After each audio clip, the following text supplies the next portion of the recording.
सबसे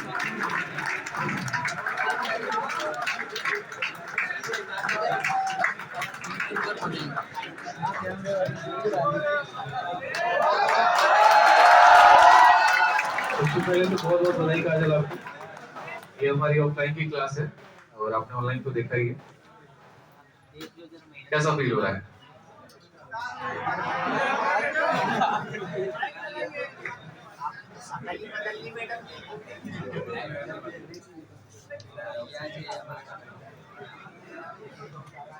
ठीक है, बढ़िया है, बढ़िया है एकदम।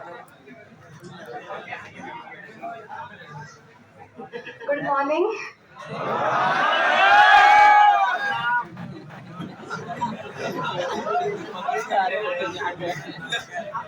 और शाउट कर रहे होते ना तो हम ओम शांति ओम की दीपिका पादुकोण पर जाते रहे ऐसे ऐसे कर रहे होते।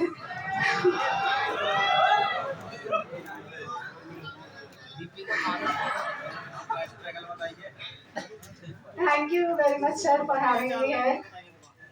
डर लग रहा है, अजीब सा लग रहा है, मतलब इतना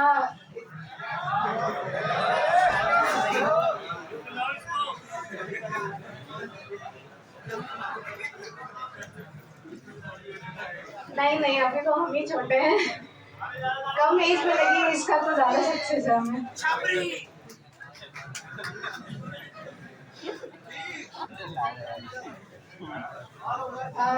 वैसे हमने अपनी तैयारी 2021 में स्टार्ट की थी, घर से ही, और सर के ऑनलाइन क्लासेस लेते थे। 2022 में हमने सर का मेंस बैच लिया था and it was very helpful, specially for maths. English के लिए भी प्रशांत सर से I used to study a lot, vocabs के लिए भी स्पेशली। और सबसे ज्यादा प्रॉब्लम हमें जीएस में ही थी, तो I have to devote much more time in that. बाकी आपका फ्यूचर तो है ही सबसे अच्छे हाथों में, तो वहां से यहाँ तक का सफर आई एम श्योर कि कुछ सालों में आप लोग भी तय कर ही लेंगे। तो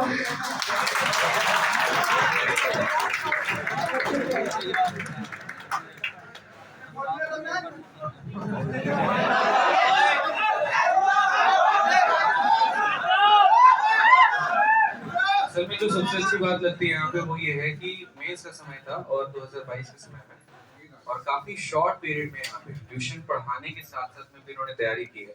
मुझे तो काफी सारी बातें कल जानने को मिली, क्योंकि वक्त नहीं हो पाता है, काफी सारे काम रहते हैं, ठीक है। तो जब हम बात कर रहे होते हैं तो काफी सारी स्टोरीज खुल के आती हैं। तो ये बताओ कि आपने जैसे कहा कि ट्यूशन पढ़ाने के साथ साथ भी आपने तैयारी किया, तो वक्त इतना पूरा मिल जाता है? तो आप उसके लिए वक्त निकाल ही लेते हो। मेरे अभी खुद के स्टूडेंट्स हैं, उनके प्री बोर्ड्स हैं here, और 2:30 से 9 तक तो हम पढ़ाते ही थे, सुबह और शाम पढ़ते थे। लेकिन मतलब जैसे कुछ बच्चे बोलते हैं कि I used to study 10 hours, हमने कभी 10 आवर्स नहीं पढ़े हैं, टू बी वेरी फ्रैंक। लेकिन जब भी पढ़ा है फोकस के साथ पढ़ा है, मोबाइल दूर रहता था, कभी भी ये नहीं कि थोड़ा पढ़ लिया और फोकस पढ़ते हो तो आज भी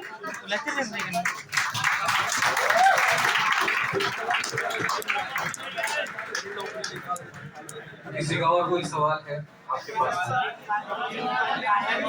क्या कह रहे हैं? जीके जीएस की स्टडी क्या थी? जीके जीएस को आपने कैसे कवर किया? जैसे 3 पार्ट होते हैं, उसमें स्टैटिक होता है, करंट भी होता है, इसके अलावा जैसे आपका पूरा जीएस भी हो गया, तो उसे आप कैसे कवर करते हैं?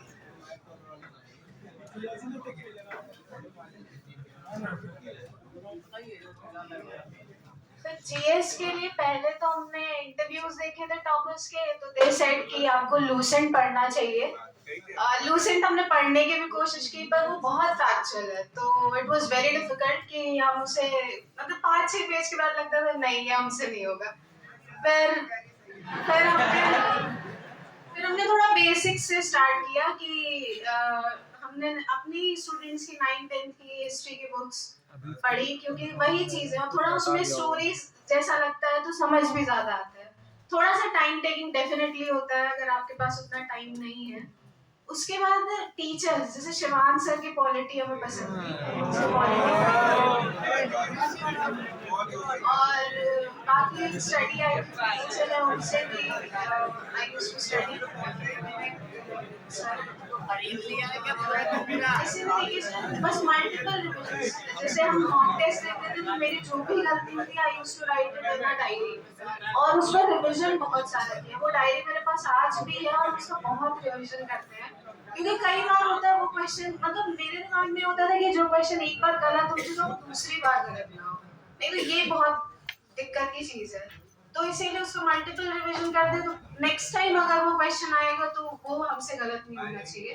और मॉक टेस्ट देते देते आई थिंक हमने तो 200 से भी ज्यादा मार्क्स दिए होंगे, 221 से 223 की जर्नी तक, 2023 की जर्नी तक। तो मल्टीपल रिविजन्स सबसे इम्पोर्टेंट है, और कंसिस्टेंसी।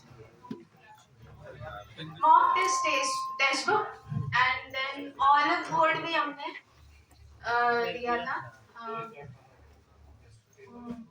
लेकिन ऑलिव बोर्ड और टेक्स्ट बुक में बहुत डिफरेंस है, मतलब ऑलिव बोर्ड तो ज्यादा ही डिफिकल्ट है और टेक्स्ट बुक तो पता नहीं ड्यू टू सम रीजन 2023 के मार्क्स तो उसमें कुछ ज्यादा ही इजी थे। जैसे अगर आपको प्री का लगाना होता है तो प्री के लिए आपका टेक्स्ट बुक अच्छा हो जाता है, लेकिन अगर आप मेंस लेवल की तैयारी कर रहे हो, स्पेशली जब आपका मेंस का टाइम और आप मेंस के मॉक दे रहे हो, तो ऑलिव बोर्ड से जो बेस्ट है वो कुछ भी नहीं है।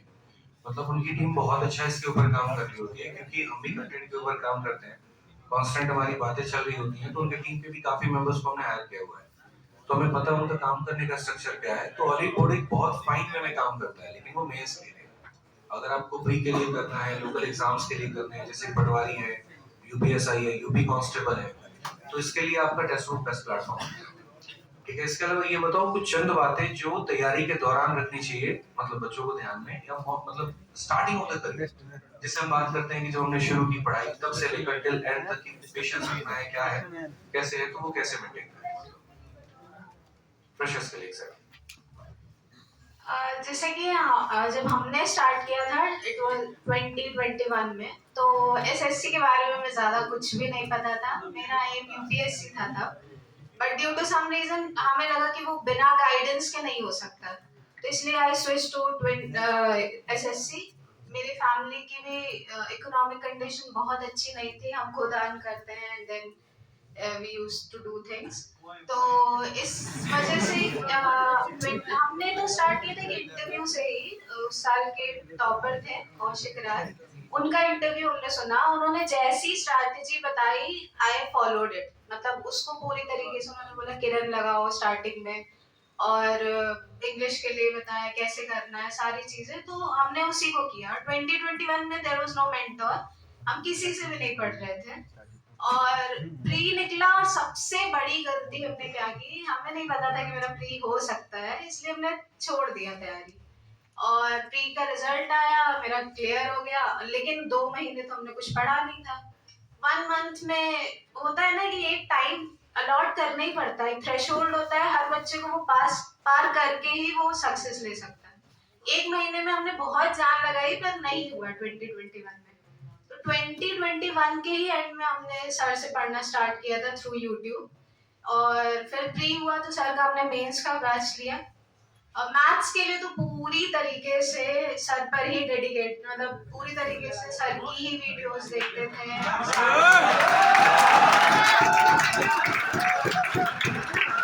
हम तो कह सकते हैं आप लोग बहुत लकी, आप ऑफलाइन में सर के सामने पढ़ रहे हैं, तब हम बहुत लकी, बहुत ऑनलाइन में थे तो बस स्क्रीन पे देखते थे, हम सोचते थे कि कभी सर के पास जाकर मिलना होगा या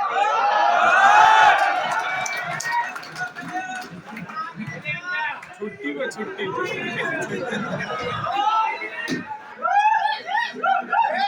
ब्रिज ने छुट्टी दी हो तो कोशिश करिए कि आप लोगों के और भी कोई सवाल है।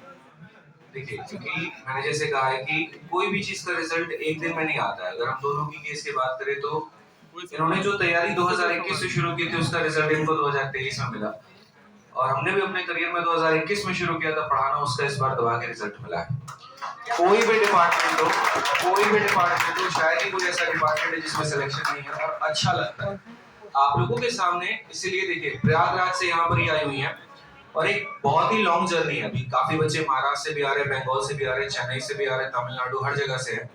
सबकी एक एक दिन कर करके फ्लाइट के टिकट शेड्यूल्स है। आप लोगों के सामने सिर्फ कुछ ही सिलेक्टेड कैंडिडेट्स आएंगे जो वाकई में मुझे फील होगा कि हाँ ये आपको बहुत ज्यादा हेल्प पहुंचा सकते हैं। तो आज आप लोगों के समझ एक तरीके से मिनी सेमिनार टाइप है। अभी सर की भी क्लास नहीं, सुबह सर की 9 बजे से क्लास नहीं है, तो हमारे पास एक थोड़ा अच्छा वक्त है। तो जितने सवाल आप हो सकते हैं पूछ लीजिए, क्योंकि जो ऑनलाइन में जैसे इन्होंने कहा कि सिर्फ हम देख सकते हैं, हम सवाल कर नहीं सकते। जैसे अगर इनके पास अपॉर्चुनिटी होती कि कोई सिलेक्टेड पर्सन सामने होता तो मुझे लगता है कि उसको ज्यादा तरीके से बना पाते। तो आपके जो भी सवाल हैं आप हेजिटेट मत करो, चाहे गर्ल्स हैं बॉयज हैं जो भी है, you have the best opportunity to ask any question here right now. ठीक है, हाँ बताओ। इंग्लिश के लिए जनरल स्ट्रैटेजी, जैसे मेरा ये कहना है कि सोर्सेस की ना बात करके हम यहाँ पर ये सोचें कि किस तरीके से, जैसे वोकैबुलरी याद करने का तरीका क्या हो सकता है, ग्रामर को किस तरीके से प्रैक्टिस करना चाहिए। तो पहले वोकैब के बारे में कि किस वे में याद करें, क्या डेली साइनो, डेली एंटो, डेली वन वर्ड करें, या फिर हम ऐसे वीक वाइज डिस्ट्रीब्यूट कर लें कि नहीं एक हफ्ते तक साइनो कर रहे हैं। तो आपका वे क्या था, किस तरीके से था?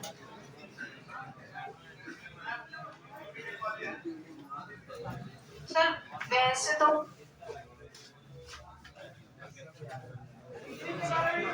समझा दिए।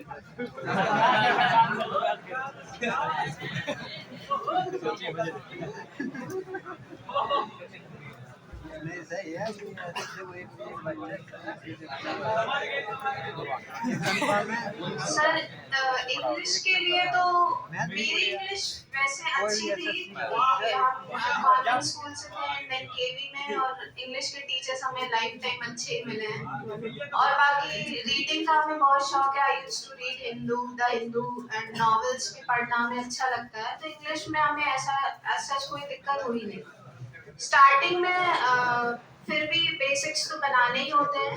तो हमने केटी पब्लिकेशन की बुक ली थी, उससे हमने स्टडी किया। और उसके बाद वोकैब्स के लिए तो I used to write it every day, मतलब सिनोनिम्स रोज कम से कम 10 सिनोनिम्स, एंटोनिम्स, वन वर्ड, ये तो रोज ही लिखते थे। और जो पुराना लिखा हुआ है उसका रिविजन जरूर करते थे, क्योंकि सबसे बड़ी, ये कोई बड़ी बात नहीं कि आप कितने सिनोनिम्स एक दिन में याद, एक हफ्ते में, एक महीने में कर लेते हो, भूल जाते हैं, ये सबसे बड़ी प्रॉब्लम है। तो रिवीजन बहुत जरूरी है। तो जैसे हर वीक के एंड में हमने जो भी वीक में सिनोनिम्स एंटोनिम्स किए, और ट्राई करते थे कि हम उसको यूज भी करें। जैसे हम पढ़ाते हैं तो हम अपने स्टूडेंट से कॉन्वर्सेट करते वक्त वो कुछ वर्ड्स छोटे छोटे यूज कर लेते थे। जब यूज कर लिया तो वो दिमाग में बैठ जाता है।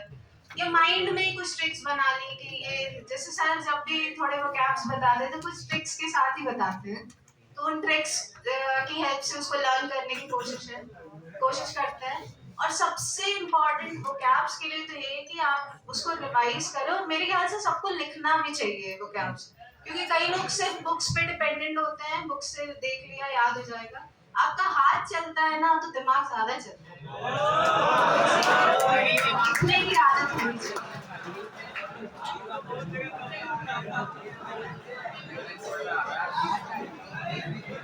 ये एम्बैरेसिंग क्वेश्चन है। स्टार्टिंग में मॉक्स आपके मॉक में स्टार्टिंग में कितने आते थे और आपने इम्प्रूव कैसे किया इसे?